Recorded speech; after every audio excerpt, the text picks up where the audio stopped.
And finally, we composed a letter to the President of the United States. The Honorable Barack H. Obama, President of the United States. Mr. President, first I'd like to take this opportunity to extend to you and the American people our sincere congratulations on your historic election and inauguration. This is the most profound development towards true racial equality in the United States since the ratification of the Constitution of the United States of America. While the majority of the Chamorro people of Guam enjoy thinking of ourselves as Americans, the truth is we are not recognized by the Constitution as American citizens, nor do we enjoy the full scope of rights and protection under the Constitution. On August 1st, 1950, Congress approved the Guam Organic Act and declared Guam to be an unincorporated territory of the United States, 48 U.S. Code. This act changed our political status as U.S. nationals and granted the native inhabitants of Guam, Chamorros, statutory unconstitutional citizenship.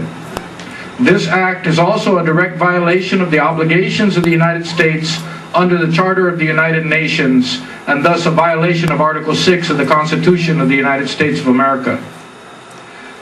As an unconstitutional, subjugated people, we watched your campaign and victory speech with great interest.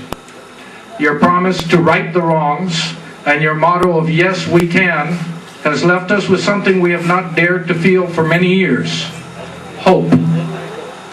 You see, Mr. President, throughout the history of our relationship with the United States, we've been the victims of deceit, theft, subjugation, abandonment, and slow, subversive genocide, all under the United States policy of benevolent assimilation.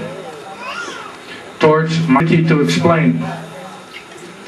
As a colony of the United States prior to the Japanese invasion, all military and civilian dependents and all civilian contractors were evacuated from Guam in anticipation of the Japanese invasion. The Chamorro people were left to the mercy of the Japanese with just a token force of U.S. Navy personnel to surrender the island. On December 8, 1941, Guam was captured by the Japanese. No words could fully describe the inhuman atrocities committed by the Japanese upon the Chamorros who had been abandoned. The naval and aerial bombardment carpeting Guam for 21 days and nights by the United States, preceding the reoccupation of Guam, more than 2.5 years later, killed more Chamorros than the Japanese did and caused irreversible ecological destruction. The United States forgave the nation of Japan for the atrocities committed against the Chamorro people without consideration of the Chamorro people or their land. Yeah. The non-self-governing territory of Guam became a trust territory of the United States of America under Chapter 11 of the Charter of the United Nations. Chapters 12 and 13 of the Charter of the United Nations provides for the establishment of an international trusteeship system, the basic objectives of which are, among others, to promote the political, economic, social, and educational advancement of the inhabitants of trust territories, and to promote their progressive development towards self-government or independence. Principle 6 of the United Nations General Assembly Resolution 1541 of 1960 states that a non-self-governing territory can reach a full measure of self-government by A, emergence as a sovereign independent state, B, free association with an independent state, or C, integration. And integration must be full and equal under all three tiers of government. The United States of America is a signatory of the Charter of the United Nations.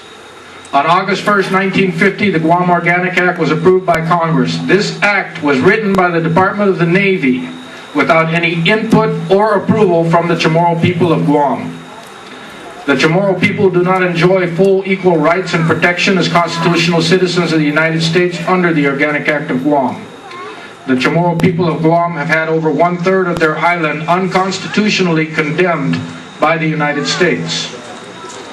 Chapter 8, Equal Rights and Self-Determination of Peoples of the Conference of Security and Cooperation in Europe, Helsinki Accord, delineates that participating states will respect the equal rights of people and their right to self-determination, acting at all times in conformity with the purposes and principles of the Charter of the United Nations.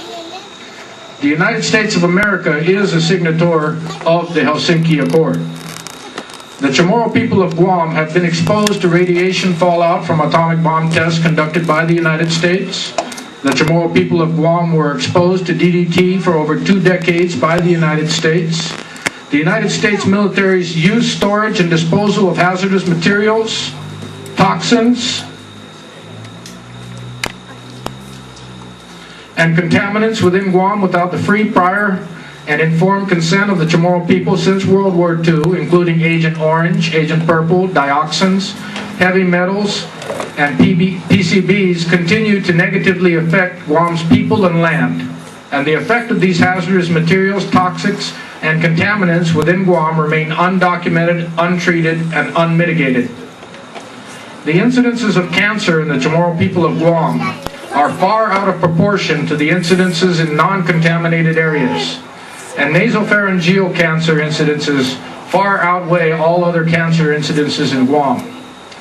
The combination of radiation exposure, chemical contamination, ecological destruction, and uncontrolled introduction of invasive species of plants, insects, and animals has destroyed the Chamorro people of Guam's ability to sustain themselves through traditional means.